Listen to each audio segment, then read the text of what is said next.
أعوذ بالله من الشيطان الرجيم. بسم الله الرحمن الرحيم. عزیزان مان، آج جون 1977 کی 5 تاریخ ہے اور درس قرآن کریم کا آغاز سورہ المومنون کی آیت 23 سے ہو رہا ہے. 23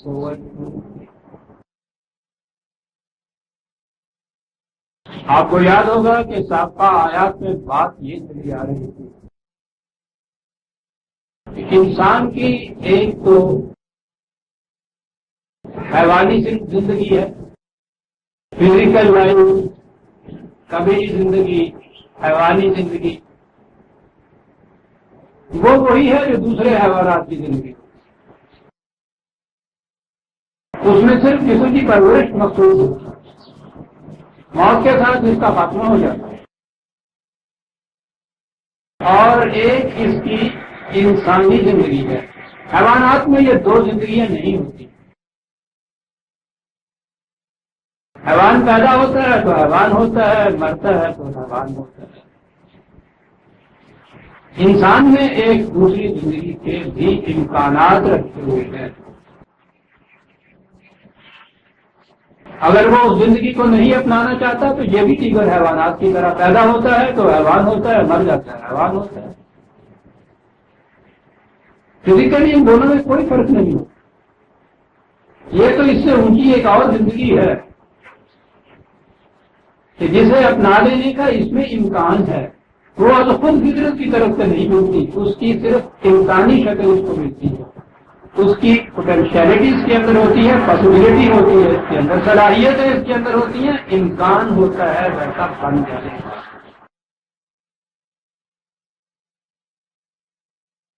اور یہ وہ چیز ہے کہ جو ویلیوز سے ملتی ہے، اقدار سے ملتی ہے. جو میں نے احساس کیا تھا یہ ویلیوز اور اقدار کا کنسیپٹ یا تصور حیوانات میں نہیں ہوتا، یہ انسانی سطح زندگی کے اوپر ہوتا ہے.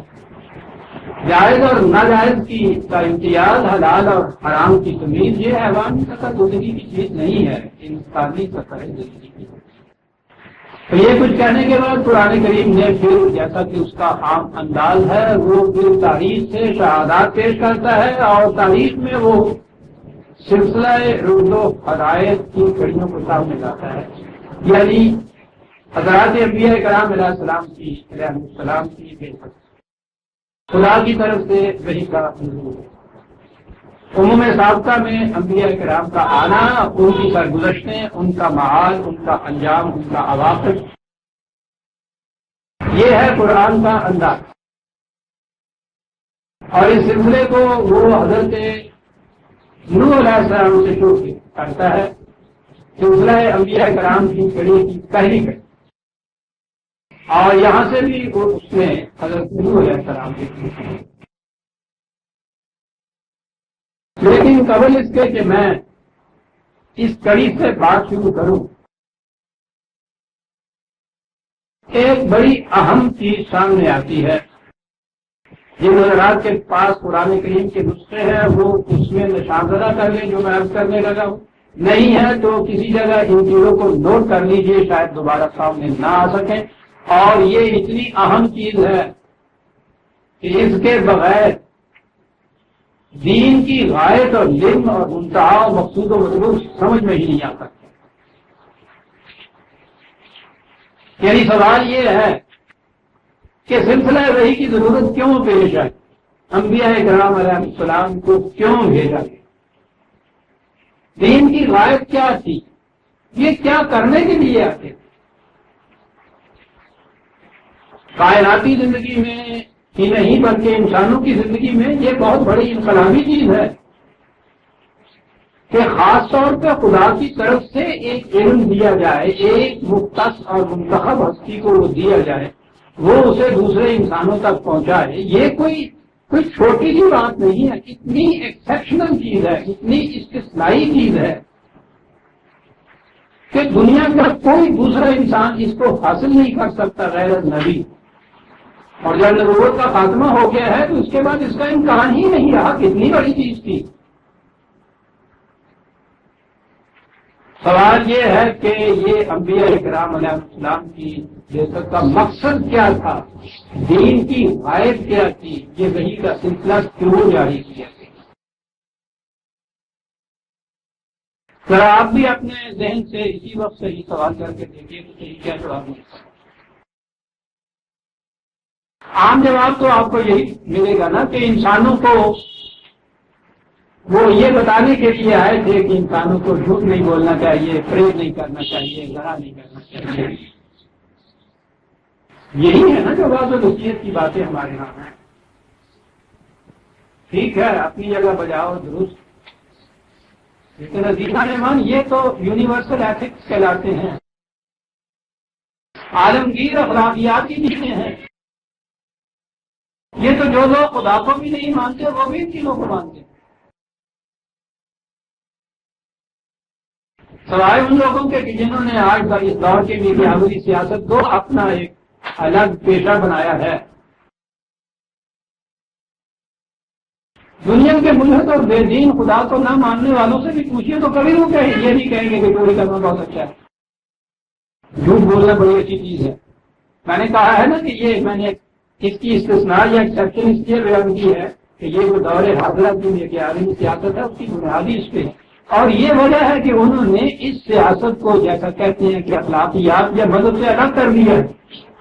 وہ دو قسم کی انسان کی زندگی قرار دیتے ہیں، ایک انسان کی پرائیویٹ لائف اور ایک اس کی پبلک یا سیاسی زندگی۔ وہ بھی یہ کہتے ہیں کہ پرائیویٹ زندگی کے اندر تو اس کو واقعی یہ جتنے بھی یونیورسل ایتھکس ہیں ان کی پابندی کرنی چاہیے، جھوٹ نہیں بولنا چاہیے، فریب نہیں دینا چاہیے، چوری نہیں کرنی چاہیے، لیکن پرائیویٹ زندگی سیاسی زندگی کے اندر وہ یہ کہتے ہیں کہ یہ سب چیزیں جائز ہیں، کیونکہ یہ مقصد کے حصول میں مفید و معاون ہوتی ہے۔ میرے پیش نظر موضوع اس وقت یہ نہیں ہے، میں کہہ یہ رہا ہوں کہ اگر یہ چیز ذہن میں آئے کہ یہ اتنی بڑی انقلابی چیز جو تھی، آسمان سے سلسلہ رشد و ہدایت کا پھول اور انبیاء کرام کی بعثت، ان کا اتنا بڑا ٹکراؤ لوگوں کے ساتھ، اس کی غرض و غائب کیا تھی، مقصود کیا تھا؟ ٹکراؤ کو تو آپ نے دیکھا ہے کہ پہلے نبی سے لے کے آخر نبی تک علیہ السلام ہر نبی کی اتنی شدید مخالفت ہوئی ہے کہ میدان جنگ تک میں آنا پڑا یا وطن چھوڑ کے دوسری جگہ جانا پڑا۔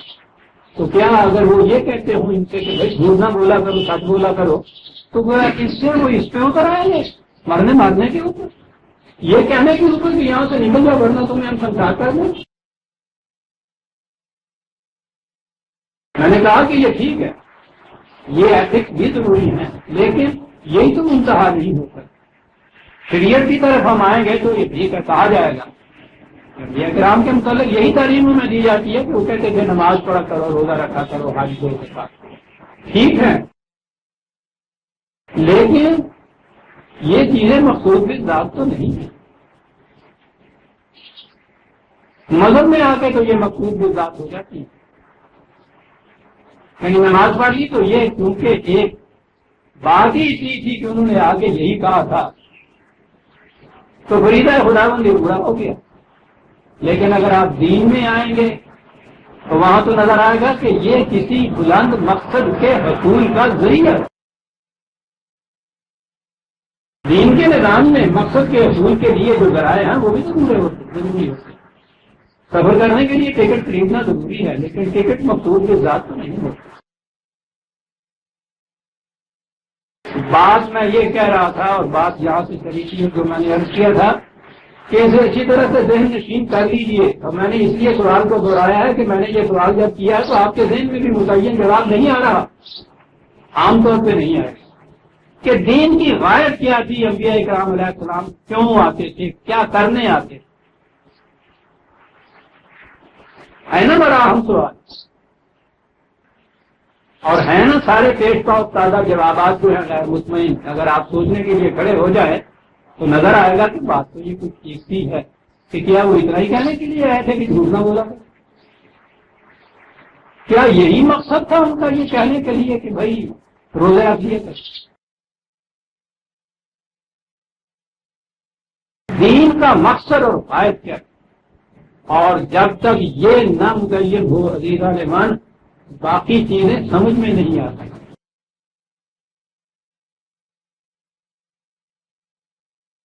صبح اٹھ کے سپاہیوں کی جو پریڈ ہوتی ہے وہ پریڈ کی لیفٹ رائٹ سمجھ میں نہیں آ سکتی جب تک یہ ذہن میں نہ ہو کہ یہ کیوں مشق کرائی جا رہی ہے.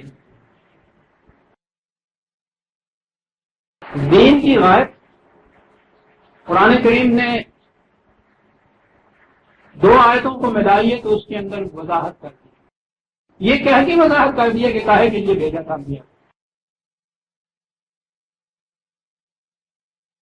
یاد کر لیجئے یا نوٹ کر لیجئے کہ سارے دین کا پروگرام اس محور کے گرد گھومتا ہے. یہی مرکزی نقطہ ہے, یہی عمودی اس کی تعلیم, اور وہ ہے پہلی آیت سورہ بقرہ کی 213. اتنا حصہ تو اس میں آئے گا 2/216. سنیے دین کی بات. کان الناس امۃ واحدۃ, ابتداءً پوری نوع انسانی ایک امت ایک قوم کی شکل میں ہے. امت واحد. اگلا ٹکڑا ہے سورہ یونس کی آیت 19 10/19. دونوں کو ملا لیجیے بات سمجھے. کان الناس وہاں بھی یہی ہے. کان الناس امتاً واحدتاً, نوع انسان ابتدا میں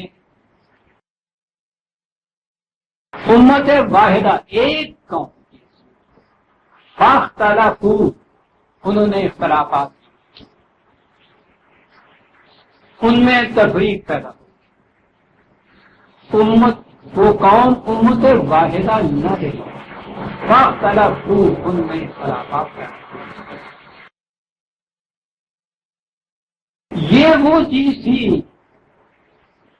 جو اس پورے پروگرام کو, مشیت کا جو پروگرام ہے, میں 2 لفظ بولا کرتا ہوں, فطرت کا پروگرام میں کہا کرتا ہوں خارجی کائنات کے اندر, اور مشیت کا پروگرام انسانی زندگی کے اندر. بات تو جو ایک ہی ہے, فطرت بھی اسی کی بنائی ہوئی ہے, مشیت بھی اسی کے قانون کا نام ہے. یہ چیز جو تھی مشیت کے پروگرام کے اندر فٹ نہیں بیٹھتی تھی. پروگرام اب سیٹ ہو رہا تھا اس سے. کس چیز سے؟ انسانوں کے امت واحدہ نہ رہنے سے, ان میں اختلافات پیدا ہو جانے سے, ان میں تفریق پیدا ہو جانے سے وہ نظام درہم برہم ہو رہا تھا. تو اس کے لیے کیا کرنا پڑا اللہ تعالیٰ کو؟ ایک بڑا انقلابی قدم اٹھانا پڑا جو اس سے پیشتر قطن کائنات میں نہیں تھا. کائنات میں باہر کی اشیاء کائنات یا حیوانات تک قطن اس کی ضرورت نہیں تھی کہ خدا کی طرف سے خاص طور پہ کوئی ایک وحی آئے ایک کے اوپر اور وہ دوسروں کو یہ کچھ کہے, ضرورت ہی نہیں تھی. حیوانات میں کبھی نبی نہیں کیا.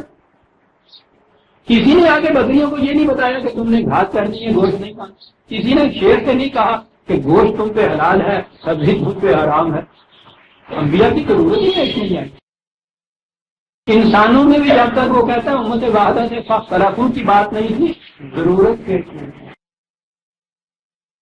فاختلفوا, انہوں نے اختلاف کیا, ان میں تفریق پیدا ہوئی, ان میں فرقے پیدا ہوئے. فبعث اللہ النبیین, اس مقصد کے لیے اللہ تعالیٰ نے انبیاء کو بھیجا. یہ ہے عزیزان من دین کی بات کہ امت واحدہ تھی انسانیت, ان میں اختلاف پیدا ہوا.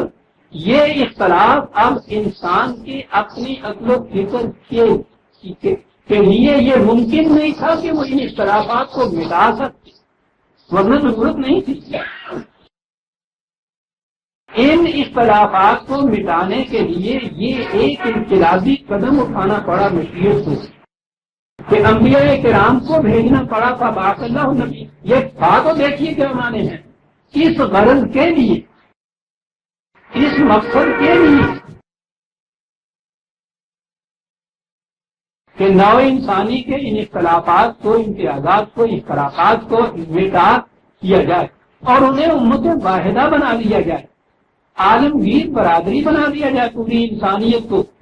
فبعث اللہ, اس مقصد کے لیے خدا نے انبیاء کرام کو بھیجا. مبشرین و منذرین. وہ آگے پہلے یہ بتاتے تھے کہ یہ اختلافی اور اختلافی زندگی جو ہے اس کا انجام بڑا تباہی ہوگا. امت واحدہ بن کے رہنے کا نتیجہ بڑا خوشگوار اور سرفرازیوں کا حامل ہے. تو کیا وہ بات کہنے کے لیے آتے؟ یہی بات کہ اس سے انہوں نے آگاہ کر دیا اور اس چیز کی کچھ خبریاں دے دی اور بس کہا نہیں. وَأَنزَلَ مَعَهُمُ الْكِتَابَ بِالْحَقِّ. ان کے ساتھ ایک ضابطۂ قانون بھیجا جاتا تھا جو حق پر مبنی. ہر نبی کے ساتھ ضمن میں یہ عرض کر دوں کہ یہ جو ہمارے ہاں یہ عقیدہ پھیلایا گیا تھا نا کہ من نیستم رسول نے آب حکام کتاب، یہ نبی قادیانی کہ نہیں صاحب میں تو نبی ہوں، میں تو رسول نہیں ہوں. ارے کیا فرق ہوتا ہے نبی اور رسول؟ کہ جی وہ رسول تو کتاب لایا کرتا ہے اور نبی بغیر کتاب کے آیا کرتا ہے. یعنی خدا کی طرف سے وہ کوئی وحی لے کے نہیں آتا، کوئی ضابطۂ قانون لے کے نہیں آتا، کوئی حکم لے کے نہیں آتا کہ ہمارا کاغذ لے دے دو. یعنی خدا کی طرف سے وہ آتا ہے. اتنی بڑی ایکسیپشن ہو رہی ہے، وہ آتا ہے اور وہ کہتا ہے کہ نہیں صاحب کتاب تو مجھے دینی ویسے ہی بھیج دیا. کیا جائے گا تیرے بڑا زیادہ چھوڑا ہے. اندازہ لگائیے عزیزہ نے کئی دفعہ یہ بات آ چکی کہ دعویٰ اس مقام کا کہ خدا کی طرف سے بھیجا ہوا مانوں. علم کی یہ کیفیت کہ قرآن کی ایک آیت ساری عمر سمجھ میں نہیں آئی. انزل معہم الکتاب، تمام انبیاء کو ہم نے کتاب دی. اور رسولوں کے متعلق سورہ حدید وہاں بھی ہے، وہاں انزل معہم الکتاب رسولوں کے متعلق. وَلَقَدْ أَرْسَلْنَا رُسُلًا، رسولوں کے متعلق بھی یہ کہا، نبیوں کے متعلق بھی. رسول اور نبی ایک ہی بات تھی. سوال ہی نہیں تھا کہ خدا کی طرف سے کوئی آئے اور خدا کا کوئی حکم ساتھ نہ لائے. کتاب کے یہ معنی نہیں ہے کہ اتنی بڑی ضخیم کتاب مجلد جو تھی وہ بغل میں ڈاک کے آتا تھا. کتاب کے معنی قانون کے ہوتے ہیں. تو ایک حکم بھی خدا کی طرف سے لے کے آ جائے گا تو وہ اس پر نبی کی کتاب ہو. یہاں اس زمن میں یہ کروں کہا یہ گیا کہ یہ مقصد تھا عظیم کہ نو انسان امت واحدہ کی شکل میں رہتی تھی، ان میں اختلافات پیدا ہوئے. اختلافات انسان کے مٹانا انسان کے اپنے بس کی بات نہیں تھی. ابھی میں عرض کروں گا کیوں نہیں انسان کے بس کی بات. حالانکہ عقل انسانی تو بہت بڑا ذریعہ اس کو دیا گیا ہے جو حیوانات کو نہیں دیا گیا. عقل انسانی تنہا کے بس کی بات نہیں تھی. یہ بات نبی بھیجے تو وہ کس طرح سے اس اختلاف کو مٹاتے تھے. انزل معہم الکتاب بالحق، ان کے ساتھ ضابطۂ قانون بھیجا. لیحکم بین الناس فیما اختلفوا فیہ، کہ انسانوں کے اختلافی معاملات میں اس کتاب کے ذریعے سے ان کے اختلافات مٹا دے.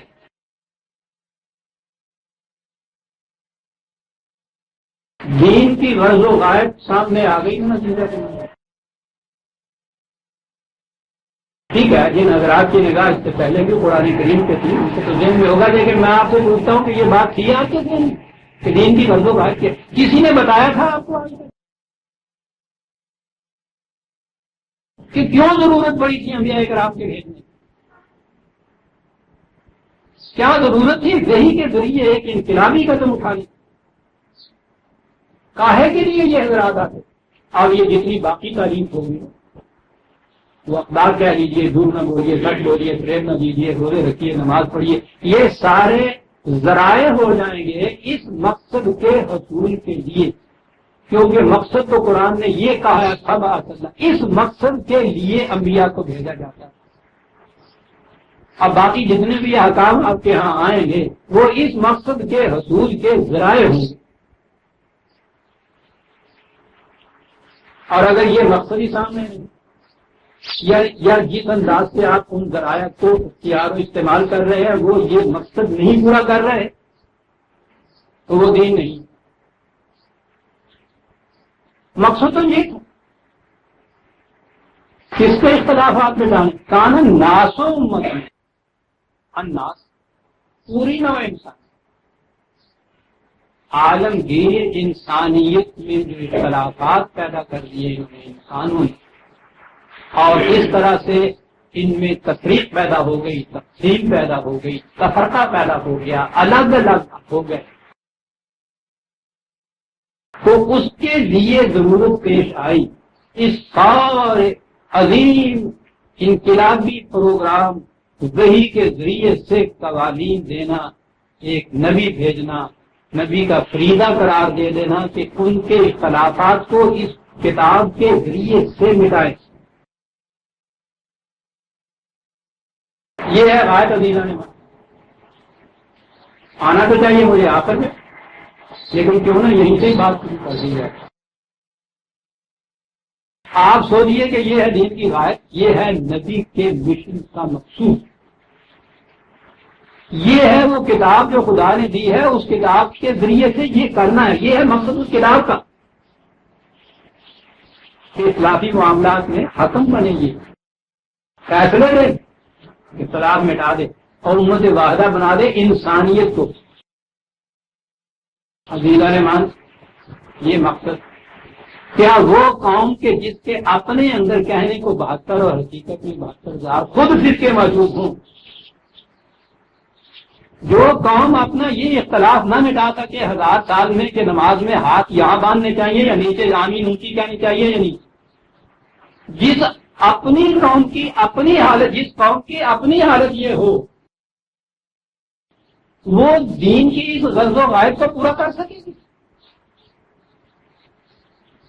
قرآن نے فرقہ بندی کو کیوں شرک کہا؟ تو کبھی تو کھڑے ہو کے سوچو، کبھی تو ان سے، اس لیے کہ یہ جو بنیادی غایت اور غرض تھی انبیاء کرام کے بھیجنے کی، یہ اس کے خلاف جاتی ہے بات۔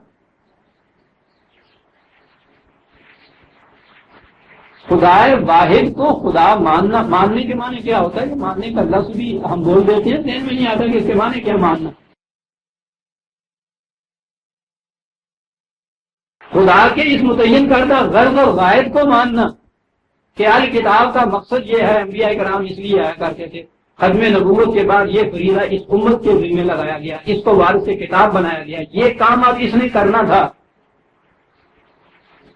اور اگر اس امت کے اندر خود یہ اتنے مختلف فرقے پیدا ہو جائے، تفریقات پیدا ہو جائے، اور فرقے مذہب کے نہیں، ابھی میں بتاتا ہوں، یہ مختلف مملکتیں، یہ سلطنتیں، یہ نسل کی بنیاد کے اوپر مختلف قومیتیں، انہی مسلمانوں کی، اسی امت کی، جس نے عالمگیر انسانیت کو امت واحدہ بنانا تھا۔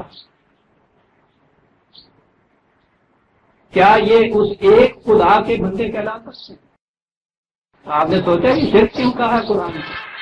کہ یہ مختلف خداؤں کے بندے ہیں۔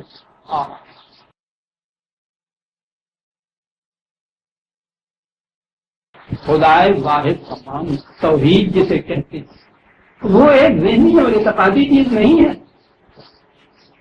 وہ عملاً مشہور ہونے کی چیز ہے، اور وہ مشہور اس طرح سے ہوگی کہ جو بھی توحید کا قائل ہوگا، ایک خدا کو ماننے والا، اس کی اس ایک کتاب کو ماننے والا، جتنے وہ ہوں گے ان کے اندر اختلاف نہیں ہوگا، اختلاف نہیں ہوگا، فرقہ نہیں ہوگا، تفرقہ نہیں ہوگا، ان کے اندر یہ چیز ہے تو وہ ایک کتاب کے نہیں ماننے والے۔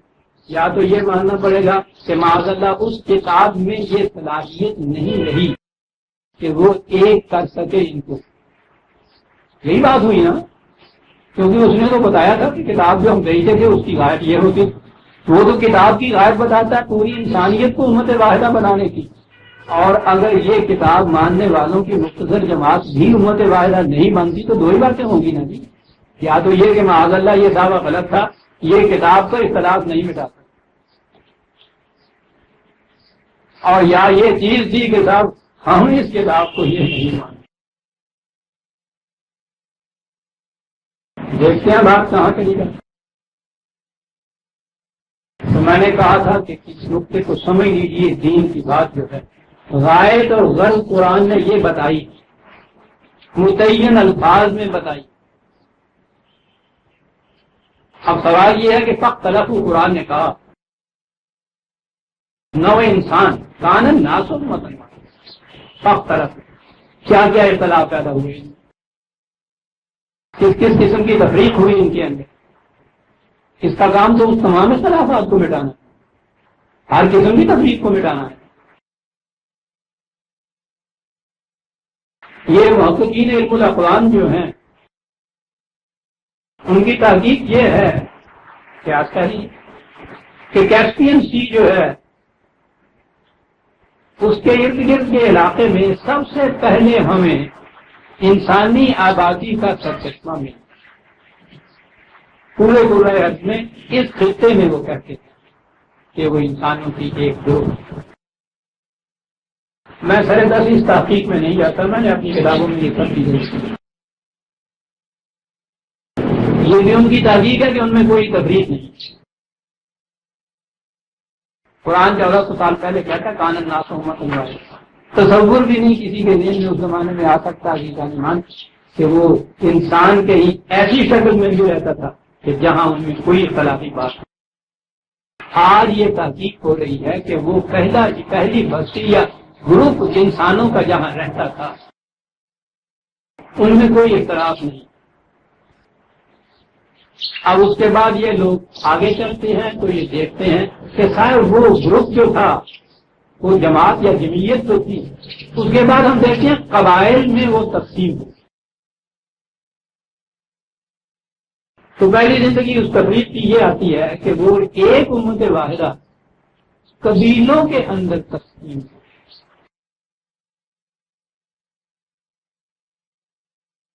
قبیلہ بننے کی بنیاد کیا؟ آج تو ہمارے ذہن میں ابھی قبیلہ نہیں آتا، اگر کہ مجھے معلوم نہیں یوپی والے اگر آپ جانتے ہیں یا نہیں، پنجابی والے تو قبیلے نے کافی کم کرتے ہیں، یہ اجے بھی قبیلہ بیوی کہتے ہیں، ٹھیک ہے نا؟ تم لوگوں کو نہیں عجیب چیز یہ ہوتی ہے، الفاظ جو آتے ہیں گم ہوا تو قبیلے کی پیدائش سے ہوتی تھی۔ وہ جو تھا جس میں اختلاف نہیں تھا، وہاں جتنے بھی آگے بچے پیدا ہوتے تھے، ٹھیک ہے بایولوجیکلی تو وہ کسی ایک مرد اور عورت سے اختلاف سے پیدا ہوتے تھے، لیکن ہنوز ان میں ان بچوں کی تشخص یا ان کی بنا پہ تفریق نہیں پیدا ہوئی تھی۔ وہ سارے گلے ملے جن کہنے وہ اسی طرح سے رہتے ہیں۔ قبیلہ بنتا ہے جب ایک باپ کا ایک بیٹا متعین ہو، اب اس بیٹے کی آگے اولاد متعین ہو، یہ شاخ باقی شاخوں سے اپنے آپ کو الگ کر دے۔ نوزی کا بولتے رہنا ہے دادا اچھا چراغ ہے نا، ٹھیک ہے پوچھ رہا ہے نا یہ، ہاں ٹھیک ہے۔ اور نوردین کیا ہے؟ نوردین اور نوردین کمبو، اچھا ایک کمبول ہے نا، یہ کمبول ہے۔ دیکھتے ہیں آپ کہ ایک وہ بیٹے کو باقی بچوں سے جدا کرنے سے پہلا بیج کیسے بویا گیا، یہ الگ کرنے کا۔ یہ شاخ اگر متعین طور پہ باقیوں سے جڑا رہے گی نا تو تھوڑے سے عرصے میں جا کے ایک قبیلہ بن جائے گی۔ ہمارے ہاں ابھی وہ خاندان بنتا ہے، وہی سمٹی ہوئی سی کچھ شکل ہے، میں آگے بتاؤں گا۔ زمانے کی ضروریات نے ہمیں قبیلے کے سمٹا کے نام کا کم کیا ہے، وہ ایک شکل ہمارے ہاں یہ بنی ہے۔ تو پہلی چیز جو تھی قبیلے کا امتیاز، تفریق، بنیاد اس کی وہی نسلی امتیاز۔ نسل میں تو کوئی امتیاز فطرت میں نہیں رکھا، میرا بیٹا اس کا بیٹا اس کا بیٹا، سوال ہی نہیں کہ ان میں کوئی امتیاز ہو۔ لیکن جب آپ متعین کر دیں گے ایک خاص گروہ کو ایک خاص پیدائش کے اعتبار سے، وہ قبیلہ بن جائے، قبائلی زندگی۔ اب ان میں تفریق، قصہ آدم میں آپ کو یاد ہوگا، نہ یاد ہو تو دوہرا لیجیے، تو تمثیلی انداز ہے نا۔ قرآن نے یہی چیز جو ہے نا ساری جو میں بیان کر رہا ہوں ایک آدم کے قصے میں سمجھا کے رکھ دی ہے۔ آدم کی جنت میں تفریق نہیں تھی، اس میں یہ ہے نا کہ ابلیس نے آدم کی ایک دکھتی ہوئی رگ کو پکڑا۔ آدم، آئیے اپنی زبان میں گفتگو کریں، آدمی، یہ یہی بات آدمی ہے، آدمی مرنا نہیں چاہتا، ہمیشہ زندہ رہنا چاہتا، کبھی طور پہ تو یہ زندہ رہ نہیں سکتا، کتنی لمبی عمر کیوں نہ ہو جائے بلا کے مرنا، یہ مرنا نہیں چاہتا۔ قرآن نے کہا کہ ہم اس کو ایک اور طریقہ بتا رہے ہیں کہ حیات جاوید کیسے حاصل ہوتا ہے۔ ابلیس نے اس کے کان میں کچھ اور سنتا، اسے کہا کہ تمہیں میں بتاتا ہوں، اس کی باتوں میں نہ آنا، میں تمہیں بتاتا ہوں۔ ان کا کیا بات؟ کہنے لگا اولاد کے ذریعے سے زندہ رہتا، یوں مل جائے گی حیات جاوید۔ پہلا سوئی لیچی جو ہے، دیکھتے ہیں آپ اس طرح سے انسانیت کی شکل میں کیسے نمودار ہو رہا ہے، کہنے کا یہ کر یوں زندہ رہو، پتہ نہیں وہ کب کہا ہوگا، تمثیل کی بات ہے، لیکن آدمی جو انسان کی سطح پہ نہیں ہے، پچھلی دفعہ آپ کو معلوم ہے میں نے 2 سطح بنائی کیا، آدمی کی سطح پہ جب ہے انسان، وہ اسی شکل میں آدمی زندہ رہنا چاہتا ہے، اور اولاد اس کے نہیں ہوتی نا تو پھر بڑھاپے میں زیادہ اس کے لیے ریت ہو جاتا ہے، کائی نہیں ہو جاتا، کہیں نار زندہ رہے جی، نار روشن رہے، بوٹا لگیا رہے جی، اگان دیکھا نا، وہی چیز اس کے تحت نام روشن۔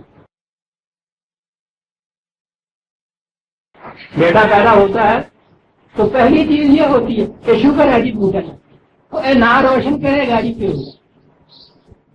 وہی چیز قرآن کہتا ہے ابلیس نے اس کے کان میں صحت پھونکا تھا، وہ ہم سب کے تحت شروع میں اور گناتے ہیں یہ چیز، اچھا عورت آتا ہے شکر ہے جی، ٹھیک ہے جی، تو مر گئے تو نہ روشن ہے، باپ کا نام، دادے کا نام اور دادے کا نام کسی میں وہ موسیالہ سب کے وہ چلتا ہے سلسلہ، وہ سب اب فریب نفس کی روح سے وہ سمجھتا ہے مرنے والا کہ مجھے زندگی مل گئی ہے، اس لیے پھر بیس کا صحت کا یہ تھی پہلی چیز جو قبائلی زندگی کے اندر نمودار ہوئی کہ یہ کہ نسل کی روح سے امتیاز، یوں بات سمجھ میں آ گئی۔ بات تو ہوئی تھی شروع ذرا سی، اور اس کے بعد پھر یہ جو اس نے طول کھینچا ہے تو ساری قرائے ارض کی انسانی مخلوق نسلوں میں بٹ گئی، نسلی امتیازات آج تک، ریشل ڈسٹنکشن، کسی سے پوچھیے کہ صاحب ریس ہوتی کیا ہے، ریشل ڈسٹنکشن، اور پھر انہوں نے نمایاں طور پہ موٹی موٹی ریسیں جو تھیں وہ گنانی شروع کر دی، ایرین ریس، سیمیٹک ریس، تورین تورانی یا منگولین ریس، 3 بڑی بڑی ریسز کے اندر تقسیم کیا ہے نا انہوں نے، یا یلو ریس رنگ کے اعتبار سے، زرد نسل، احمر یا سیاہ سفید، نسلی اعتبار سے وہی پہلی چیز جو قبیلے کی شکل میں نمودار ہوئی تھی چھوٹے سے پیمانے پہ، وہ جو بڑی ہے تو پورے بڑے پیمانے پہ عالمگیر انسانیت کو اس نے وہی کر دیا ہے، وہ نسلی امتیاز، اور پھر نسل کے اعتبار سے فخر، نسل کے عربی النسل،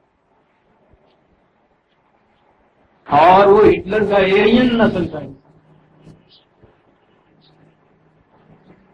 اوپر کو لے جائیے تو کسی جگہ جا کے وہ نسل کا سلسلہ آگے چل ہی نہیں سکتا، کہاں تک ہسٹری آگے چلا گیا۔ پہلے انسان تو یہ 3 نہیں پیدا ہوئے تھے، تورات نے تو یہ کہہ دیا، آسان طریقہ بتا دیا کہ حضرت نوح کے 3 بیٹے تھے، وہ یافس، حام اور سام، ان تینوں کی اولاد جو آگے چلی تو 3 نسلیں ہوئی، نسلوں کا تو پتہ نہیں، بہرحال شاید قبیلے ایسے بن گئے۔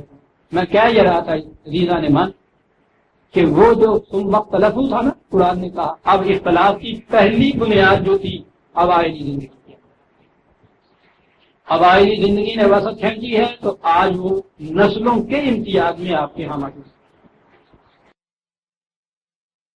جب وہ ایک گروپ کی شکل میں رہتے تھے تو قرآن نے کہا جنت کی زندگی میں کہ وہ جنت کی زندگی اس لیے جنت کی زندگی تھی کہ اس میں ابھی میری اور تیری کا سوال نہیں. جنت کی زمین پہ لکیریں نہیں کھینچی گئی کہ یہ میری زمین اور یہ تمہاری زمین، یہ تمہارے پیو کی زمین، یہ چیز نہیں. تو ابتدائی زندگی جو ہے انسان کے گروپ کی، اس میں یہ چیز موجود ہے. ان کی تحقیق یہ ہے قبائلی پرانے قبیلے ابھی تک موجود ہیں آسٹریلیا کے اندر، افریقہ کے دور دراز صحراؤں میں، امریکہ، ساؤتھ امریکہ کے اندر وہ لوگ موجود ہیں. بڑی تحقیق کی ہے یورپ کے محققین نے. جتنے قبائل یہ ہیں پرانے دور کے، ان کی جو انہوں نے تحقیق کی ہے اس میں ایک چیز مشترک نظر آئی کہ ان کی زبان میں ملکیت کا لفظ نہیں ہے، استفادہ فائدہ اٹھانے کا لفظ ہے. یوٹیلیٹی کا لفظ تو ہے، پوزیشن کا لفظ، پراپرٹی کا لفظ نہیں. ابتدائی زندگی کے اندر یہ کیفیت، جب آگے بڑھے ہیں تو ابتدائی قبائلی زندگی میں بھی یہ صورت ہے. یعنی اب قبیلے اور قبیلے میں تو فرق پڑ گیا لکیروں کا، قبیلے کے اندر بھی یہ فرق نہیں، لیکن قبیلے اور قبیلے کا فرق بھی تو آپ دیکھتے ہیں. جب لکیریں کھینچی تو وہ ہے نا، قرآن نے کہا ہے کہ آدم کے دو بیٹوں نے پھر آپس کے اندر پہلی بھونے جنگ کی. یہی تھا نا کہ جو بھانپا تھا قرآن کے تمثیلی انداز میں کہ یہ آدم آگے بڑھے گا تو یکسوں سے لڑنے وجہ سے کچھ دماغ تو یہ تو فساد برپا کر دے گا، وہ ریکیاں کر دے گا. ہمیں پتا ہے جب میری اور تیری اس میں آیا تو آبادی بڑھی تو وہاں سے پھر آگے ادھر ادھر جانا بھی شروع کیا سوال. جہاں کہیں ان کو کوئی افغانستان نظر آیا، پانی نظر آیا، پانی کی سب پہ زندگی ہے. یہ قبیلہ یہاں بس گیا، وہ وہاں بس گیا، اور آگے چلے.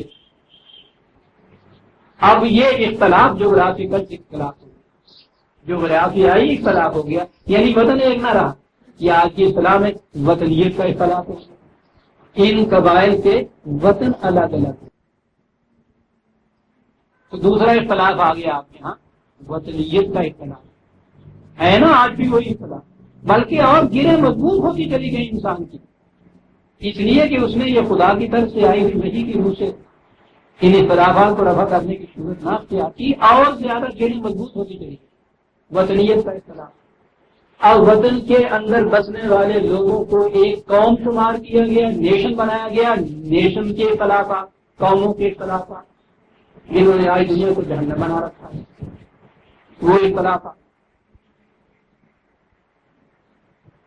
ایک ہی قوم یا ایک ہی قبیلے کے اندر میری اور تیری جب ہوئی تو جس کے پاس زیادہ قوت تھی اس کی میری زیادہ ہو گئی، جس کے پاس کم تھی اس بیچارے کی میری جو جڑ گئی.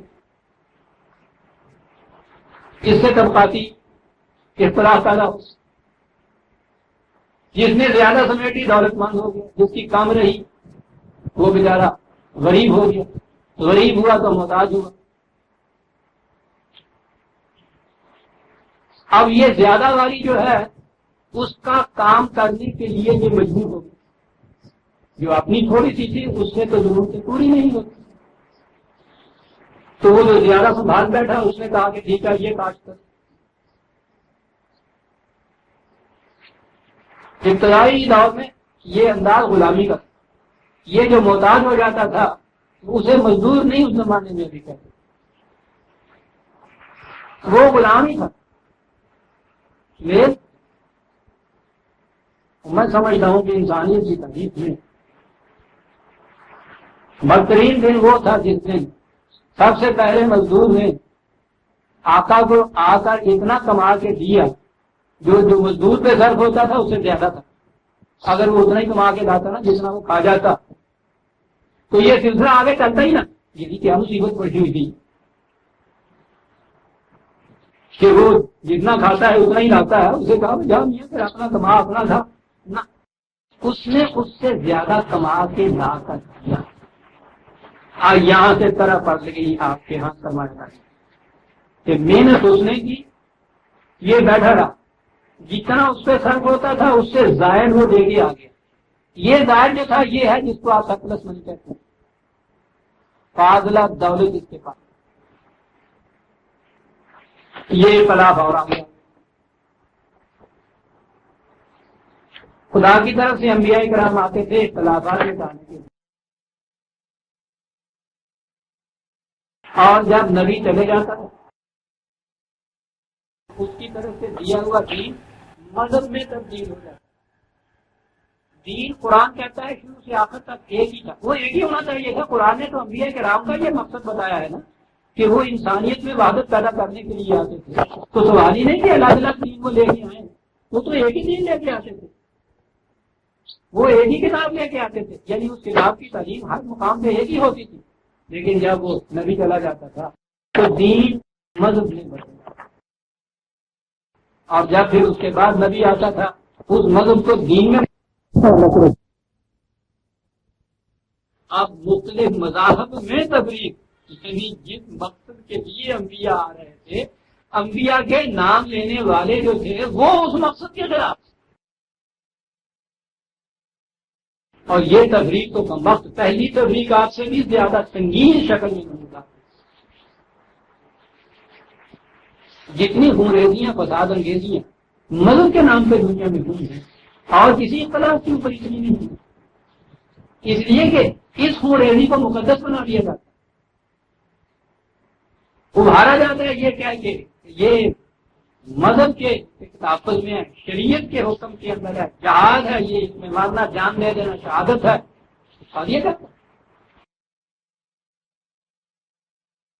باقی اختلافات میں اگر کسی کو یوز کرنا ہو تو اسے کچھ تو دلیل دینی پڑتی ہے، یہاں دلیل کی ضرورت نہیں، اس کے نازک سے جذبات کو ابھارنا پڑتا ہے، صرف مشتعل کرنا پڑتا ہے۔ مذہب کے مذاہب کے باہمی اختلافات، یہ اختلافات کی بنیاد کیا تھی؟ کسی مخصوص گروہ کا مفاد۔ ہر اختلاف میں آپ یہ دیکھیں گے کہ ایک مخصوص گروہ ہوتا ہے، اس کے مفاد وابستہ ہوتے ہیں اس گروہ کے الگ رہنے میں، وہ دوسرے کے ساتھ مل جاتا ہے، اس کے مفاد الگ نہیں رہتے۔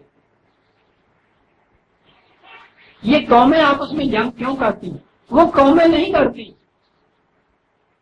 وہ اوپر ایک گروہ ہوتا ہے جن کا مفاد اس میں ہوتا ہے کہ ایک قوم الگ رہے، اس کی مملکت الگ رہے، اس کی حکومت الگ رہے، حکومت ہمارے پاس رہے،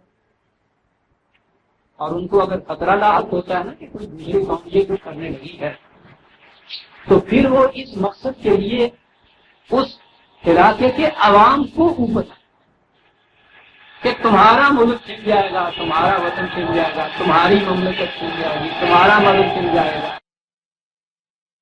وہ ان کا نہیں کچھ جا رہا، ان کا چھن جائے گا۔ یہ اختلاف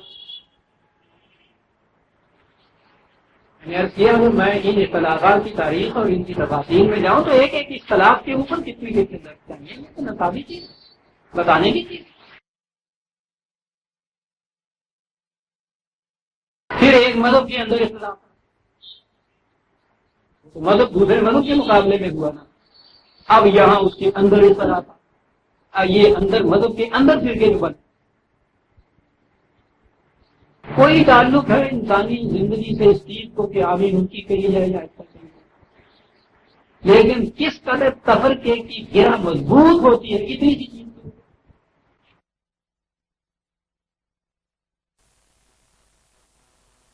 وقت بھاگے جا رہا ہے، اختلافات آپ نے دیکھے، میں نے ان کے اجمالی خطوط آپ کے سامنے پیش کیے ہیں، باہر کی لائنیں کھینچی ہیں، تفصیل میں نہیں گیا، لیکن یہی ہیں وہ بڑے بڑے خطوط جن میں آج بھی آپ دیکھیں گے انسانیت ہی میں بٹی ہوئی، یہی اختلافات، نسل کے اختلافات، وطن کے اختلافات، قومیت کے اختلافات، برادری کے اختلافات، قبیلوں کے اختلافات، خاندانوں کے اختلافات، مذہب کے اختلافات، مذہب میں فرقوں کے اختلافات، قیامت ہے کہ آدم نو آدم کا شکاری۔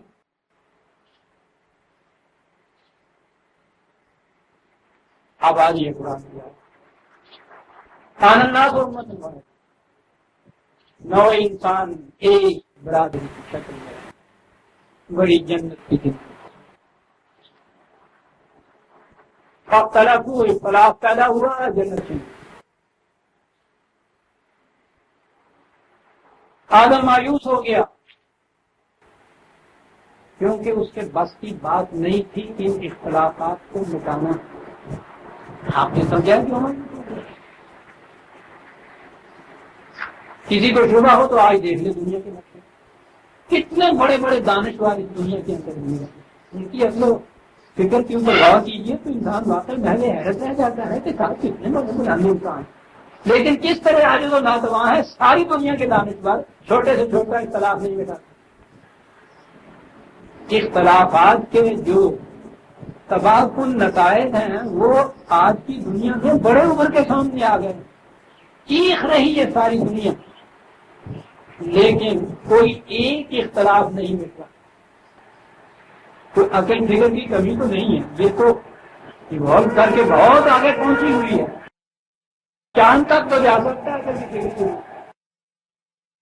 فرانس میں اگر کانفرنس ہوتی ہے نا غریب اور امیر ممالک کے اختلاف کا حل سوچنے کے لیے، تو کل شام آ گئی نا اطلاع کہ نشستن دو گفتن دو برخاستن، ناکام رہ گئی یہ کانفرنس اور وہ چلے گئے.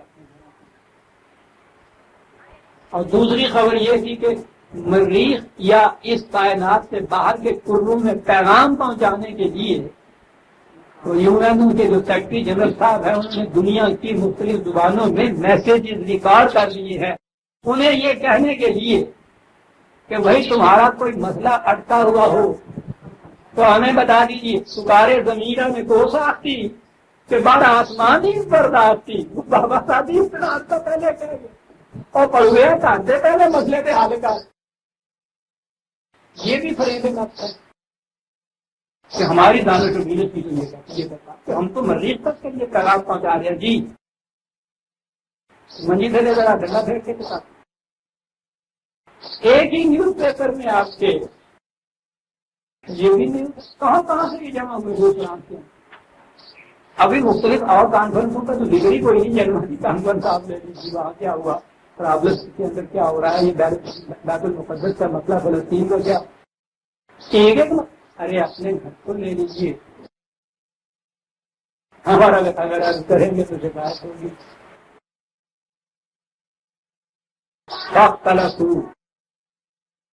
اختلافات پیدا ہو گئے. پوچھیے ان سے جو مدعی ہیں کہ ولی کی ضرورت کیا ہے. عقل انسانی بہت بڑی چیز، یہ اپنے ہر مسئلے کا حل سوچ سکتی ہے. تلاش ہے ان سے پوچھیے کہ سب سے سنگین تر مسئلہ آج تم بھی یہ کہہ رہے ہو کہ باہمی اختلافات جو انسانوں کے ہیں انہوں نے اس قرآن کو جہنم بنا دیا. اگلے انسانی کے بس کی بات ہے تو مٹا کیوں نہیں دیتے؟ اصل کی کمی ہے تمہارے یہاں کوئی؟ غور کیجیے عزیزان، قرآن کہتا یہ نہیں ہے جس کے بس کی بات، کہتا یہ ہے کہ اس مقصد کے لیے آدم ناکام تھا، ہم نے اپنی طرف سے اس کو ہدایا. یہ ہے طریقہ ان اختلافات سے مٹانے کا. اور حضرات انبیاء کرام انہوں نے جو یہاں عملاً پہ نظام قائم کیا وہ ایک بستی میں تھا، چھوٹی سی جگہ میں تھا. اس نظام کا مقصد یہ بتانا تھا کہ وحی کے ذریعے، وحی کی روح سے پھر ایسا گروپ پیدا کیا جا سکتا ہے کہ جن میں یہ تفریقات میں سے کوئی فرق، اختلاف کوئی فرق نہیں ہوتا.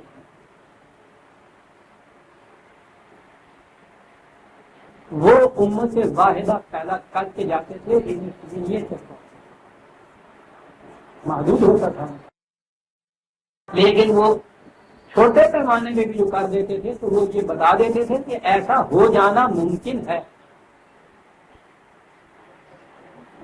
مٹ سکتے ہیں یہ اختلاف، کیسے مٹ سکتے؟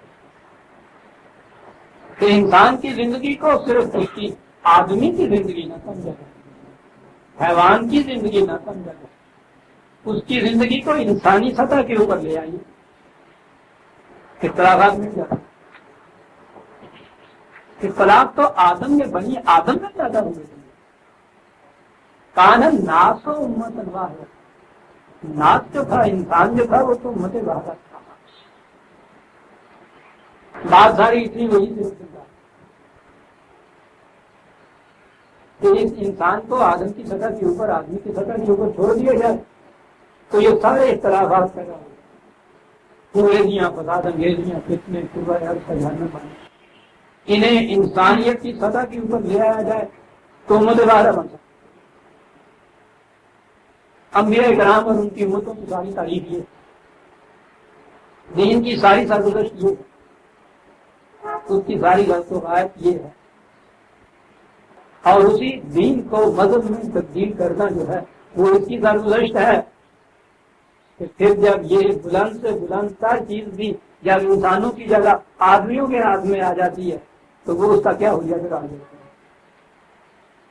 وہی دین جو وحدت انسانیت پیدا کرنے کے لیے تھا وہی دین مذہب میں تبدیل ہو کر مختلف مذاہب کی شکل میں موجود ہے قرآن نے جو کہا ہے ان کے متعلق یہودی اور عیسائی تھے نا وہاں کہ ان کی کیفیت دیکھیے ایک دوسرے کے ساتھ گھٹ لیے پھر رہے ہیں ہر روز وکالت یہود لہذت النصارى علیہ شاہ وکالت النصارى لہذت اليہود آتا ہے ایک دوسرے کے ساتھ یہ مناظرے یہ سب کچھ وہ ہم یتلون الکتاب اور قیامت یہ ہے کہ دونوں مدعی ہیں کہ ہم خدا کی طرف سے بھیجی کتاب کا اتباع کر رہے ہیں اور کہا کتاب تو اس اختلافات کو مٹانے کے لیے آیا کرتی تھی تم اسی کتاب کے ذریعے سے اختلافات کو آپ سنگین کر رہے ہو آپ کے یہاں کیا ہو رہا مذہب کی بنا پر یہ زیادہ سنگین ہو رہے ہیں نا آپ کے یہاں کی فرقہ بندی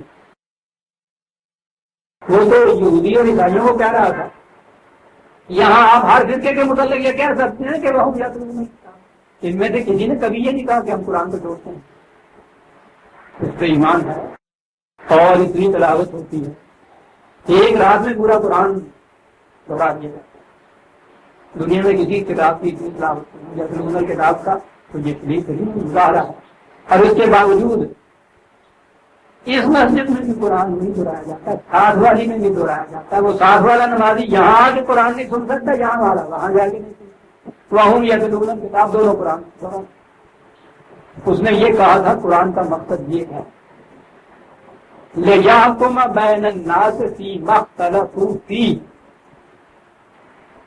کتاب اس لیے بھیجی جاتی تھی کہ جو اختلافات پیدا ہو جائیں گے ان میں وہ حکم بنے بات ساری یہ عزیزان ایمان ایک لفظ میں مسئلہ حل کرتے ہیں مذہب میں یہ الکتاب حکم نہیں ہوتی یہ حاکم نہیں ہوتی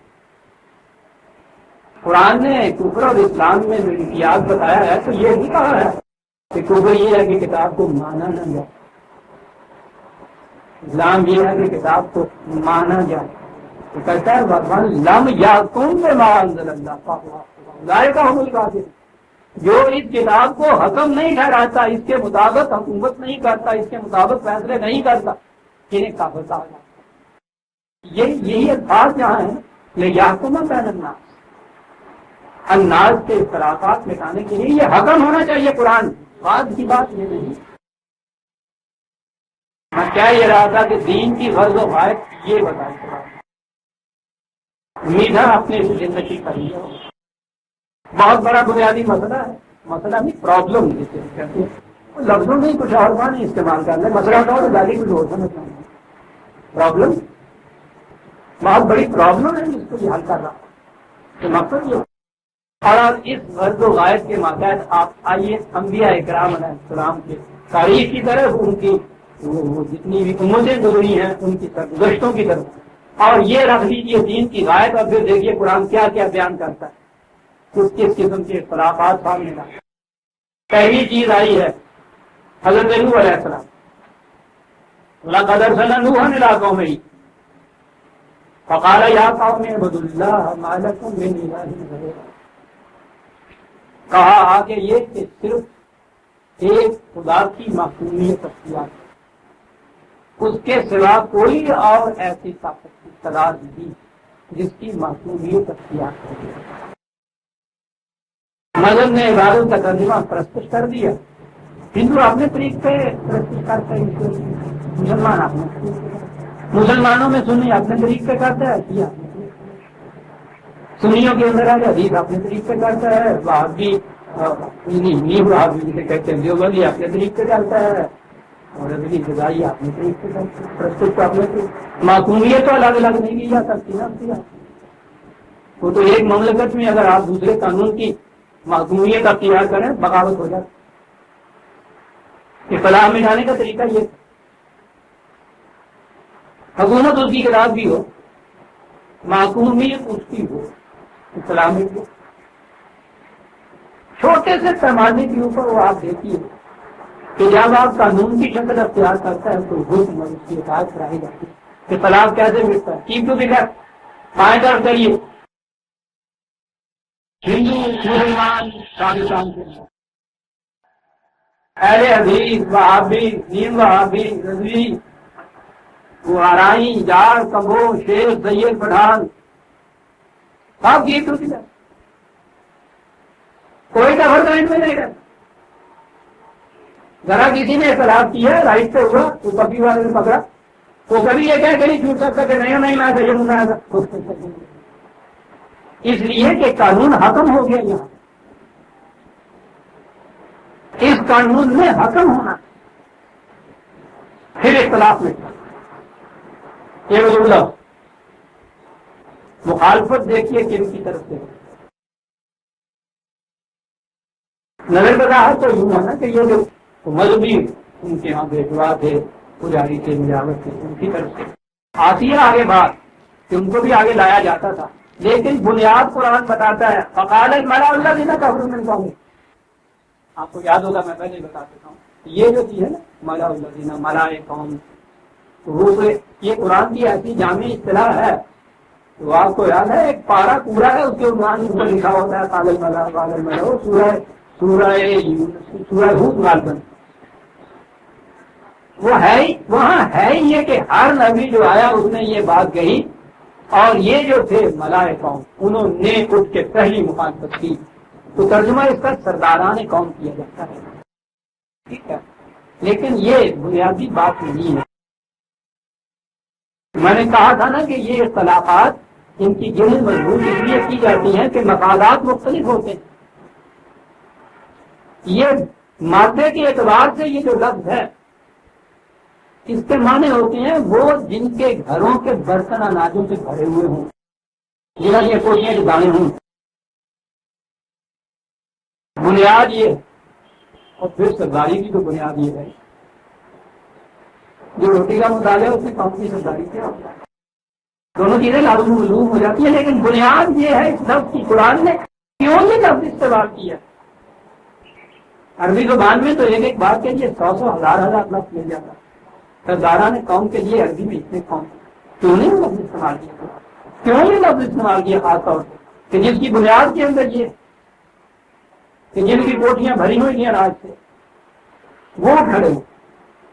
کیا یہ رہا ہے کہ مخالفت کی بنیاد یہ تھی کہ ان کے ذاتی مفاد سے درد پڑتی تھی. تفریق ملی تیری درگاہ میں پہنچے تو تبھی ایک ملک وہ اگر کہ ایک ماہ تک ہی ہوتا ہے اور یہاں تک کھڑے ہوتے ہیں. بہرحال اس طرح مخالفت ان کی طرف سے مخالفت کی پہلی وجہ ما ھذا الا بشر مثلکم ہوا. اس میں کوئی امتیازی بات ہے؟ جس وقت تم عوام سے کہا تمہارے جیسا ہے یعنی ہمارے جیسا نہیں ہے تو اللہ تو سردار بھی نہیں آئے گا تو آئے گا ایک بندہ چاہتا کیا یہی تو یتفضل علیکم تمہاری جیسا ایک انسان ہے تم میں سے عوام میں سے اور چاہتا یہ ہے کہ تمہارے اوپر ایک حاکم بن جائے تمہارے اوپر افضلیت حاصل کرے تمہارے بڑا بن جائے. یہ کہنے کے لیے آیا ہے ہاں دیکھا بات کھڑتی کیا جی ان کے اندر یہ بات تو یہ اس سطح کے اوپر تو ہم بنے ہوئے ہیں اور یہ جو بات کہہ رہا ہے اگر یہ ان کی سمجھ میں آگے عوام کی تو پھر تو ہم سردار نہیں رہ سکتے اس قسم کی امت پہ جس قسم کی یہ امت بنانا چاہتا ہے. پھر تو اس قسم کے لوگ ہوں گے نا کہ جو ان میں سے واجب التکریم سمجھے جائیں گے کیونکہ یہ چھن جاتی ہے ہمارے ہاں کی یہ سرداری اپنے ہاتھ. اب آگے ان کو عوام کی طرف یہ کہہ رہا ہے خدا کی طرف سے ملتے ہوئے شاء اللہ مرائے گا. خدا نے اگر ایسا ہی کچھ کرنا تھا تو فرشتہ بھیج دیتا, وہ آگے بات سمجھا دیتے, آگے یہ کہیں سے دلیل کیا ہے ما سمعنا بہذا فی آبائنا الاولین. یہ جو تفریق ہے ہمارے ہاں کی, یہ چلی آ رہی ہے ہمارے ملک سے, آ رہا تھے ہمارے آباء و اجداد سے, یہ سب کچھ وہاں نہیں کرا. ان میں سے تو کبھی کسی نے یہ بات نہیں کی, ہم نے سنا ہی نہیں ان میں سے. اسلاف کے مسلک میں یہ قسم بات ہی نہیں. ہمارے اسلاف کے مسلک سے تمہیں برگشتہ کر رہا ہے. عوام کو دیکھ رہے ہیں کس طرح سے بڑھتا رہے ہیں. یہ مالا بات یہ. اور آگے کیا کہا, جو آگے کہا ہے اس کے لیے پہلے یہ سنیے کہ وہ کہا کیا ہے. بات غور سے سننے کی آگے کی بات, آگے کی تفریق کی, اختلاف کی, تفرقے کی. میں نے بتا دیا تھا کہ تفرقے کس کو ایک ہی قوم کے اندر یہ جو ڈویژن آف لیبر ہے, تقسیم کار کی روح سے تو مختلف کام مختلف لوگوں کے ذمہ ہوتے ہیں. کوئی برتن بناتا ہے, قوم کا کام ہے. کوئی لوہے کا کام کرتا ہے, قوم کا کام ہے. کوئی دکانداری کرتا ہے, کوئی پنجرا ہے, سبزی بیچتا ہے, قوم کا کام. کوئی کپڑے بنتا ہے, تقسیم کار ہے. لیکن اس تقسیم کار سے یہ لوگ جتنے کام کرتے ہیں نا, اوپر ایک طبقہ ہوتا ہے جو کام کچھ نہیں کرتا, سب کا حاکم ہوتا ہے. یہ سارے کے سارے وہ کمی بن کے رہ جاتے ہیں. دیکھے نا کمی کا لفظ تو کچھ دیکھو کمیندر ہونے کی استعمال ہو جاتے کام کرنے والے, تو جن میں اوپر ہو رہے ہیں کوئی کام کر کے ایک امین ہے. تو گویا معاشرے میں تقسیم کار ایک بڑا ضروری چیز. اس کے لیے مختلف کام مختلف لوگوں نے سنبھال لیے یا سپورٹ کیے گئے. لیکن یہی جو کام تھے یہ نظر آیا کہ وہ ان لوگوں کے لیے کر رہے ہیں جو کام کوئی نہیں کر رہے ہیں خود. کون تھا یہ طبقہ؟ یہی وہ جو محنت نہیں کر کے کھاتا, کیپیٹلسٹ کا طبقہ اور مذہب پرست طبقہ. یہ دو ہی طبقے ہیں عزیزان من جو کام کر کے نہیں کھاتے. یہ باقی سارے کام کرتے ہیں. آہستہ آہستہ آہستہ آہستہ یہ جو کام کرنے والے تھے یہ معاشرے کی نگاہوں میں کمین ہوگا, اور یہ جو کام کر کے نہیں کھاتے تھے یہ معاشرے کے مزدور ہو گئے. آئیے آپ دیکھیں کہ یہ نبی کا کے لیے آیا کرتا. حضرت نوح علیہ السلام نے آتے ایک پیغام دیا. زندگی میں اس معاشرے کے اندر کچھ سب کا کمیوں کا تھا کام کرنے والا, کچھ یہ بھی مالا ہوتا تھا وہ جن کے برتن بھرے رہتے تھے ہمیشہ. انہوں نے آ کے جب یہ آواز دی اور ان سے کہا کمی ہوتے تو یہ کون ہوتے ہیں تمہیں اس طرح سے کمی اور محتاج اور غریب سمجھنے والے؟ خدا نے تمام انسانوں سے ایک جیسا پیدا کیا. اور اس کے بعد ایسا نہیں انسان اللہ ماتا, انسان صرف اس کا حقدار ہے جس کے لیے وہ محنت کرتا ہے. یہ محنت نہیں کرتے یہ تو حقداری نہیں ہے ایک پیسے کے لیے, اور یہ تمہارے اوپر سردار بنے اور پھر تمہیں یہ دلیل جان رہے ہیں, کمی جان رہے ہیں, کمی جان رہے ہیں. غلط ہے یہ تفریق معاشرے کی, یہ تشکیل غلط ہے. پیار اور ہے معاشرے کا, انسانیت کی سطح کے اوپر آؤ. یہ تمہارا استحصال نہیں کر سکتے, یہ کٹ نہیں کر سکتے تمہیں.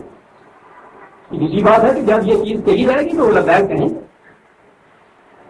انہوں نے اعتراض آپ کو پتہ کیا ہے, آئیے آپ سورہ ہود 11/27 11/27 خود کے مخالفت انہوں نے کی, اس لیے اب مخاطبت بھی یہی یعنی ان کے ساتھ ہی بات چیت ہو رہی ہے جو مخالفت کرنے کے لیے ابھر کے سامنے آئے ہیں. کہا انہوں نے کیا, مانا راکت تباہ الذین ہم اراذلنا, یہ جو تمہارے ساتھ ہو لیے ہیں یہ ہمارے معاشرے کے کمین اور ذریعہ. دیکھ لیا جی ہم نبی کا ہے کہ یہ دیکھا کہ اعتراض کیا ہو رہا. وہ یہ جن کو اراذل سمجھتے تھے ان کو کمین سمجھتے تھے, انہیں وہ افاضل بنانا چاہتا تھا نا. وہ انہوں نے کہا ہے نا کہ چاہتا یہ ہے کہ ان کو فضیلت حاصل ہو جائے. وہ کہتے ہیں کہ یہ جو تمہارے یہاں تمہارا ساتھ دے رہے ہیں تمہارے پیچھے لگ گئے ہیں, یہ لفظ یہ جو ہے ہم اراذلنا ہمارے معاشرے کے بڑے ذلیل لوگ ہیں. نہیں تو یہ تمہارے ساتھ ہو گیا. باقی رہا یہ کہ انہوں نے تمہاری بات مان لی اس پہ تو کہنے نہیں کہ وہ یہ بھی کسی عقل و فکر کے آدمی ہے جو یہ دلیل مان جائے ایک بات کی تو انہوں نے ایک بات کو ٹھیک قبول کر لیا تو بات حق کی بات ہے. بات یہ تھا کوئی ان کا کیا ہے, ان کی کوئی عقل کیوں ہے؟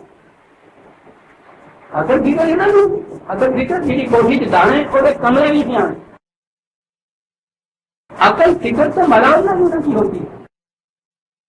اندازہ لگائیے کہ ایک تو یہ کہ ہمارے معاشرے کے رضیم لوگ, دوسرا یہ کہ یہ جو کہہ رہے ہو کہ انہوں نے قبول کر دیا رضیم کو کسی عقل و فکر کے مانے سے بات یوں ہی سب ہی رائے رکھنے والے لوگ. اگلی بات وَمَا نَرَىٰ لَكُمْ عَلَيْنَا مِنْ فَضْلٍ, بتاؤ تو صحیح رزق اور معاش کی روح سے کیا تمہیں فضیلت حاصل ہے؟ میں آ رہی ہے روز کی محنت کرنے والے ہمارے پاس لا کے بھیجنے والے, ہم نہ لیں تو یہ بھی بھولے والے نہ جی عقل و فکر کے مانے.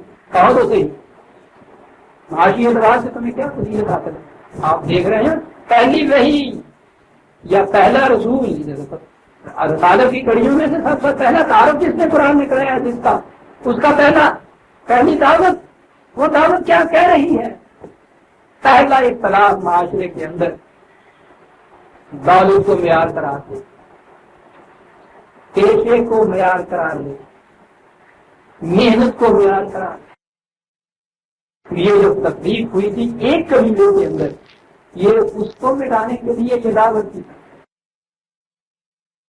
جواب ملتا ہے قال یا قوم ارائیتم ان کنتم علی بینۃ من ربی وآتانی رحمۃ من عنده فعميت علیکم انلزمکموها وانتم لها کارہون.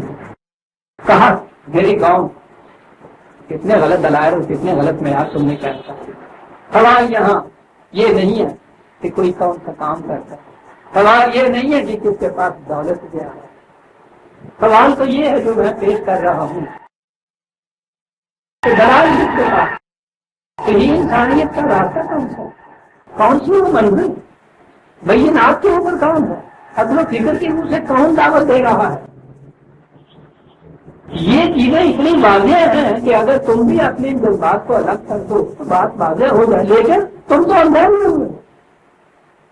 یہ بات نہیں ہے کہ یہ واضح رائے ہیں اس لیے ان کی سمجھ میں بات آ گئی ہے, تمہاری سمجھ میں بات اس لیے نہیں آ رہا ہے کہ اندھے ہو رہے ہو, نشہ قوت کی بدمستی نے تمہیں تم سے سمجھنے سوچنے کی صلاحیت چھین لی ہے.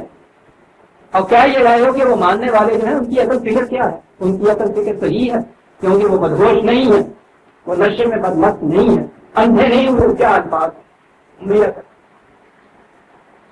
باقی ہے یہ بات کہ ٹھیک ہے ہم حق کے ہیں, لیکن ہماری دعوت تو یہ ہے کہ ہم جبرن یہ بات سوچ نہیں سکتے, معاشرہ کیوں نہیں بنا سکتا. میں دلائل و براہین کی روح سے تمہیں سمجھانے کے لیے. اگلی بات یہ ٹھیک ہے ہمارے پاس دولت زیادہ ہے تو ہونا یہ چاہیے نا کہ میں تمہیں دعوت دیتا ہوں, اگر یہ دعوت تمہاری طرح میری بھی اپنے مفاد کے لیے ہو تو باہر لوگوں کو اٹھاؤں اور اللہ تم سے کہوں کہ بہت پیسے کی جائیں تم جھوٹا کرے یا کام میں لا اصل حکم علیہ مال. تم دیکھ رہے ہو کہ میں تو ایک پائی بھی نہیں مانتا تم کو. بڑی چیز یہ ہے نہیں میں نے مانی جو بھی اس دعوت کو لے کے اٹھے گا پہلی چیز اس کے لیے یہ ہوئی کہ اس کا وہ معاوضہ نہیں مانتا. یوں ہی اس کے معاوضے کا سوال آیا بات گئی مار. ہر نبی نے یہ کہا ہے عزیز عالمان, ہر نبی نے قرآن میں یہ آیا. حضور نبی اکرم صلی اللہ علیہ وسلم نے کیا لا اصلکم علیہ, بڑی دکھتی ہوئی رات کو پکڑا ہے. جو روٹی کا محتاج ہو کے کسی دعوت کے لیے اٹھا کوئی نہیں سنے گا اس کی. اور یہ تو پھر ایسا سودا کریں گے اس کے ساتھ پوچھو نہیں سر کہیں کا نہیں رہنے دیں ایران کچھ نہیں بھوکا مار جاؤں گا تم سے معاوضہ نہیں میں مانگوں. یہ بھی نہیں ہے کہ بلا معاوضہ کچھ کر رہا ہوں, بلا معاوضہ تو انسان کر ہی نہیں سکتا. یہ مدعا تو ہوتا ہی نہیں ان اجری الا علی اللہ, وہاں سے معاوضہ مجھے ملے گا. اس نے اس مشن کے لیے مجھے معمول کیا. تمہارا ملازم نہیں میں تم سے کچھ نہیں مانگتا, ٹھیک ہے میرا معاملہ میرے کو تم بات کرو میرے ساتھ. تم یہ کہتی ہو کہ یہ رضیم ہے معاشرے کے, تم تم یہ کہتے ہو اگلی بات آ گئی کہ کیا ہوا، کیا کہنے آئے تھے؟ وہ کہنے یہ آئے تھے کہ بات تو یہ ٹھیک ہے جو تم کہتے، لیکن اگر ہم آ جائیں تمہاری دعوت سے تو کمینے کے نام ہم میرا میرا کوئی کو مسجدیں بٹھا دیں گا تم اجے نائی نو دے چاہیے وقت ایک آدمی نہیں، یعنی دلیل کا جواب دلیل سے نہیں دیا تھا، یہ تو ہم نہیں تو بڑی بڑی غلط بات، کچھ مشکل نہیں تمہارے لیے، ان کے پاس نہ پیسہ نہ عقل نہ فکر نہ معاشرے میں کوئی خاص مقام، بات ہی کم سی ہے، ان کو نکال دو، ہم آ جاتے ہیں تمہارے ساتھ، جی ٹھیک ہے، اور یہی فرق ہے عزیز والے مرد خدا کی طرف دعوت دینے والے میں اور اپنے مقام میں، وہ اس مقام پہ گنے گا یہ کہ اچھا یہ چودھری جا رہا ہے برازیل کا کہ 500 ووٹ نہیں دینا، ٹھیک ہے تم آ رہے اللہ کا ووٹ ہوتے تو بہت ووٹ ٹھیک کرنے میں کاٹ دو 10 جنے ہوں گے 10,000 آ جائیں گے، لیکن وہ جو آیا ہی اس طرح کو مٹانے کے لیے، وہ جو آیا ہی آدمی کو انسانیت کی سطح کے اوپر لانے کے لیے وہ یہ سودے کرتا ہے ہمارا بیکار دینا، یہ شرط قتل نہیں مانتا کہ میں انہیں دکھتا تمہارے کہنے کے موجود دستار میں غریب ہیں، معاشرے میں بھی اونچا مقام نہیں ہے، یہ ٹھیک ہے کہ یہاں تو یہ شاید مجھے کچھ نہ کہہ سکے کہ تم میرے ساتھ ہو گئے، کل کو یہ اپنے خدا کے سامنے جب یہ جا کے کہیں گے کہ انہوں نے ہمیں اس لیے روزگار دیا تھا کہ یہ سرداروں کو اپنے ساتھ رکھنا چاہتا تھا، تم وقت کو بتاؤ کہاں میں کیا جواب، تمہیں پتہ نہیں کہ کس عدالت میں جا کے مقدمہ دائر کرنا ہے۔ عزیز عالمان، انسانیت کی اصلاح وہ ہی کر سکتا ہے جسے ہر وقت یہ فکر ہو کہ خدا کے ہاں اس کا مقدمہ دائر ہو، میں وہاں کیا جواب حقی ہے تم بنا کے لیا راتم پابند کر رہے ہو، تم انہیں کہتے ہو کیا میں یہ دیکھ رہا ہوں کہ تمہارے جیسا بیڈروم کے تباہی کی آگ جل گئی تمہارے سامنے ہے، میں تمہیں بچانے کی فکر کر رہا ہوں اور تم مجھے یہ کہہ رہے ہو کہ نہیں، اس دعوت کو چھوڑ دو، ہمارے ساتھ جہنم میں کام، آگے بھی یہی چیز ہے، یاد رکھو دالتوں میں آپ قرار دینے کے لیے ولا اقول لكم عندي خزائن الارض، یہ نہیں ہے کہ تم میرے ساتھ آ جاؤ میں تمہیں چپکے سے بتاؤں گا بڑے بڑے خزانے ہیں، ہاں بڑی دولت باہر سے ملی جا رہی ہے، چپکے سے آؤ یہ کچھ مل جائے گا، آپ کچھ کرتا نہیں، یہ بات تم سے کہتا وہ بولنے والا تو رات باتیں کر دیتا ہے، کچھ نہیں ہے، ولا عالم الغیب، بنیادی اعتبار سے بھی کوئی دولت میرے پاس کوئی چیز نہیں، اور اگر تم یہ سمجھتے ہو کہ میں مذہب کی اسٹیج کے اوپر یہ دعوت دے رہا ہوں، تم نے کہا تھا کہ ہمارے جیسا کہ انسان، بالکل تمہارے جیسا انسان، مجھے غیر کا علم بھی نہیں ہے، مذہب کی سطح پہ بھی دوسروں سے اونچا نہیں ہوتا عزیزہ میں کہ مجھے حضرت کی سمجھ کے بھی پاؤنا کیوں ہو، وہ سفر کا کچھ اس سفر کے سے کام نہیں ہوتا عزیزہ میں من، یہاں تو پھر بھی سامنے بیٹھ کے پورا ہوتی ہے، ماریا ختم ہو جاتی ہے، وہاں تو بھرنے کے بعد بھی اپنی حکومت کو قیامت تک جاری رکھتے ہیں وہ، آپ دیکھیے شاہ رخ خان کے اپنی اس تصور کی کیوں ان کے لیے آدمی تو لوگ کیوں ان کے مرنے کے بعد بھی ان کی قبروں میں لے جاتا ہے، ایک ہی بات ہوتی ہے حضرت صاحب یاد کر لینا، جانتے ہیں قسمت میری کی لکھا ہے پھر اس قسمت میں بدلوا دے دے، پہلی گل یہ ہے نا سطح بالکل نہیں، تمہارے جیسا ایک انسان دولت بھی کوئی نہیں ہے، مطلب سطح کے اوپر روحانیت والی باتوں کا بھی کوئی دعویٰ میں نہیں کچھ کرتا، ولا اقول انی ملک، تم نے کہا تھا فرشتہ کیوں نہیں آتا، تم سے میں کیا دیتا ہوں انسان ہوں، بالکل یہ نہ سمجھ لینا تو فرشتہ ہوں، بالکل نہیں، انسانی سطح پہ بات کرتا بات ایک کہتا ہوں، یہ کچھ نہیں کہتا، تم یہ کہہ رہے ہو کہ یہ جو تمہارے ساتھ ہو گئے ہیں یہ لوگ ہیں یہ کمینے ہیں، رضیم ہیں، واجب العزت نہیں ہے، ان کا تقریم نہیں ہے، کچھ نہیں، بعد میں یہ کہتا ہوں یہ تمہارا معیار ہے. ولا اقول للذین تزدری اعینکم لن یؤتیہم اللہ خیرا. صرف یہ بات ہے کہ یہ جو صرف حق کو حق سمجھ کے میرے ساتھ آئے ہیں، نہ دولت میرے پاس، نہ روحانیت کا کوئی دعویٰ، نہ فرشتے ہونے کا کوئی دعویٰ، اس کے باوجود یہ جو لوگ میرے پاس آئے ہیں، کیا بات ہے جس کے لیے آئے ہیں؟ ایک ہی چیز ہے جو میں نے ان سے کہی ہے کہ ان کے معیاروں کے اوپر نہ جاؤ. خدا کے معیار کے مطابق تم آؤ گے تو بڑے مدارج تمہیں ملیں گے، اور تم چاہتے یہ ہو کہ میں ان سے کہہ دوں کہ یہ بات غلط ہے. یہ بات تو میں نہیں کہتا. تمہارا جی چاہتا ہے آؤ، نہیں جی جاتا تو نہ ہو. میں پوچھ تو سکتا نہیں یہ بات تم. بات یہیں تک 2-4 منٹ. بڑھیا ہم بات ہے دینا نے مان جائے میرے نزدیک تو سارے قرآن کا محاصل جو ہے وہ یہی کچھ کسی کو سورہ الشعراء میں جو آیا وہاں بھی یہ ہے وہاں اصلکم علیہ من اجری فاتقوا اللہ واطیعون. وہاں بھی یہ کہا ہے قالوا انؤمن لک واتبعک الارذلون. یہی چیز راستے میں کھڑی ہو رہی ہے. کیوں یہ ساڑھے 3 سارے جڑے مجھے بھی بتا دیں تو بالکل یہی ہے. آج بھی عزیزان مان یہی اسے کوئی برداشت نہیں کرتا کہ جسے معاشرے نے اپنے معیاروں کے مطابق تمیم قرار دے دیا ہے اسے قرار دیا. کہا کالا ہوا معلوم دماغ کامیاب.